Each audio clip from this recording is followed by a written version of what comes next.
আসসালামু আলাইকুম। ফেসবুকের নিউজ ফিডে একটা জিনিস নজরে আসলো। ঢাকা কলেজের আশেপাশের ব্যবসায়ীরা নাকি দাবি তুলেছেন ঢাকা কলেজকে সরিয়ে দেয়ার। তারা ঢাকা কলেজকে সেখান থেকে সরিয়ে ছাড়বেন কেন ভাই? আমি পুরান ঢাকার ব্যবসায়ী, আমার ব্যবসা প্রতিষ্ঠানের সাথে জগন্নাথ কলেজ। শুধু আমার ব্যবসা প্রতিষ্ঠান না, তার পাশে আছে সদরঘাট, পাটুয়াটুলি, চকবাজার, মৌলভীবাজার। সবচাইতে বড় ব্যবসায়ীদের এরিয়া যেটা, তার পাশে বাংলাদেশের সবচাইতে বড় শিক্ষা প্রতিষ্ঠান জগন্নাথ কলেজ। এই জগন্নাথ কলেজের স্টুডেন্টদের সাথে তো কখনো শুনিনি যে সংঘর্ষ হয়েছে ব্যবসায়ীদের। আপনাদের কেন হয়? আপনাদের আচরণে, আপনাদের আচরণ ঠিক করেন। আমি একজন ব্যবসায়ী হিসাবে দায় নিচ্ছি, এই দায় ব্যবসায়ীদের। আপনাদের আচরণ সম্পর্কে ধারণা আপনাদের নেই, কি আচরণ আপনারা কাস্টমারদের সাথে করেন। আমি বলি আপনারা একটু দায়িত্ববান হন, সচেতন হন, মানুষ হন, সভ্য হন। স্টুডেন্ট, শিক্ষার্থীরা শ্রেণীকক্ষে শিক্ষা পায় ভালো আচরণের। শিক্ষকরা তাদেরকে শিখায় কিভাবে আদবের সাথে কথা বলতে হয়, কিভাবে মানুষকে সম্মান দিতে হয়। তারপর শিক্ষা পেতে পেতে যখন বেড়ে উঠে, জীবিকা বা পণ্যের প্রয়োজনে যখন আমাদের কাছে আসে, আপনাদের কাছে যায় একটা পণ্য খরিদ করতে, আপনারা 10 টাকার পণ্য 100 টাকা দাম হাঁকিয়ে বসেন। তারপরে দাম বলতে বাধ্য করেন, দাম না বললে দুর্ব্যবহার করেন। শ্রেণীকক্ষে শিক্ষা পায় শিক্ষকরা, শিক্ষার্থীরা সালাম দিয়ে কথা বলতে হয় আদবের সাথে। অর্থাৎ আপনাদের সাথে কেনাকাটা করতে গেলে আপনারা কি করেন? 100 টাকার মূল্য, পণ্যের মূল্য যখন আপনারা 1000 টাকা চান, তখন যখন তারা কিছু একটা দাম বলে, তখন আপনাদের আচরণ কিরকম হয় জানেন? আমি বলি দু একটা নিজের অভিজ্ঞতা থেকে। যান, হাঁটেন, দূরে যান, পকেটে পয়সা নাই, কিনতে আসছে, আরো অনেক অশালীন মন্তব্য করেন। তখন এই শিক্ষার্থীগুলা না হোঁচট খায়। শিক্ষা জীবনে শিক্ষার সাথে আপনাদের ব্যবহার তারা মিলাতে পারে না, তখন তারা চটে যায়। এটাই স্বাভাবিক না? আপনাদের আচরণে পরিবর্তন না আনলে আপনারা যেমন বড় হতে পারবেন না, সম্মানও পাবেন না। সংঘর্ষ দিন দিন লেগেই থাকবে। আর বিরোধী দল চায় এরকম কোনো সংঘর্ষ থেকে নিজেদের সুবিধা আদায় করতে। সরকারি দল কি করেন? চাপিয়ে দিতে চান বিরোধী দলের দিকে। অথচ মূল ঘটনা, মূল কি কারণে এই ঘটনাগুলো ঘটছে, এ নিয়ে আপনারা কোনো কর্ণপাত করেন না। বাংলাদেশ দোকান মালিক সমিতি, আপনাদের দায়িত্ব কি? কাজ কি আপনাদের? নির্বাচিত হন, মার্কেট বানান, পয়সা কামানে, এতটুকুই। কোনোদিন কাউন্সিলিং করেছেন ব্যবসায়ীদের নিয়ে? কোনোদিন কাউন্সিলিং করেছেন বিক্রয় প্রতিনিধিদের নিয়ে? তারা আচরণ কিভাবে করবে, কি রকম করবে? যারা নিউ মার্কেট বা তার আশেপাশে শপিং করেন, তারা খুব ভালো মতোই জানেন আপনাদের আচরণ সম্পর্কে। একটা ঘটনা বলি আমার কলেজ জীবনের। একদিন আমার এক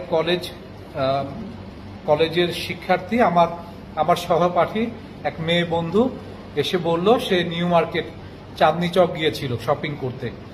তাকে এক বিক্রেতা সুই দেখিয়ে বলেছিল, আপা আসেন সুই, আপা আসেন সুই।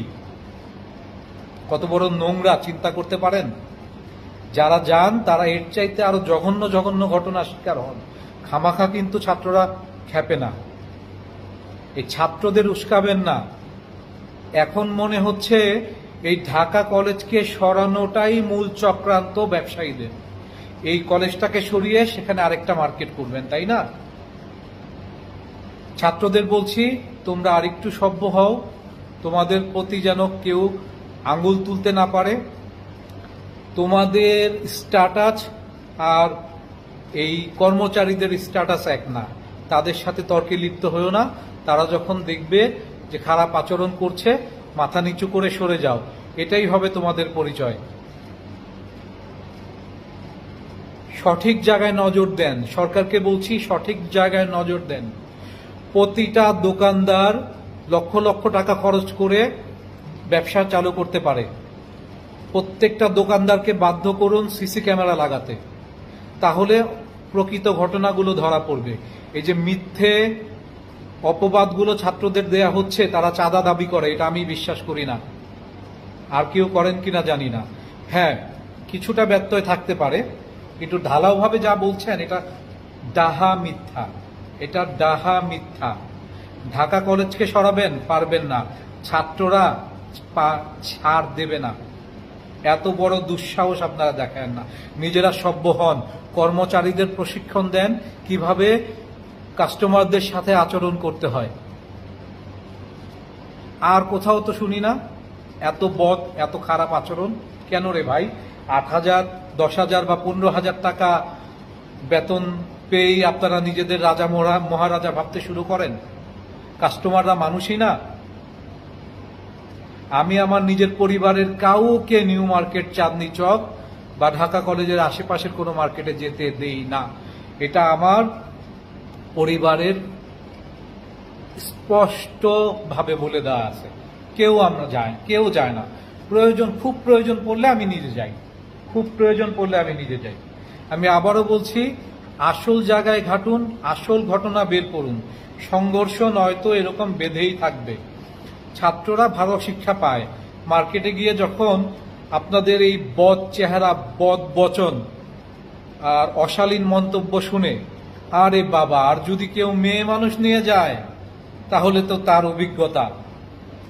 মেয়েরা লুকিয়ে রাখে, কেউ প্রকাশ করে না। আল্লাহর ওয়াস্তে দেশকে অস্থিতিশীল করবেন না। বিরোধী দল এখান থেকে চক্রান্ত খুঁজবেন না।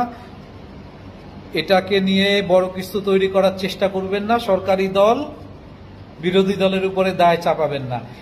এর দায় এর ঘাড়ে, এর দায় এই ঘাড়ে, এগুলা করে কেন বেঁচে থাকতে চান? একদিন তো হিসাব দিতে হবে। প্রকৃত ঘটনা উদ্ঘাটন করুন। প্রত্যেকটা দোকানে সিসি ক্যামেরা লাগানো বাধ্যতামূলক করুন এবং প্রতি সপ্তাহে তদন্ত করুন সিসি ক্যামেরা চালু আছে কিনা। যদি না থাকে বড় আকারে জরিমানা করুন। খুব সহসাই পরিস্থিতির পরিবর্তন হবে। সাজার আয়তায় আনুন। আপনারা মার্কেটে যান, সাংবাদিক ভাইদের বলি, মার্কেটে যান,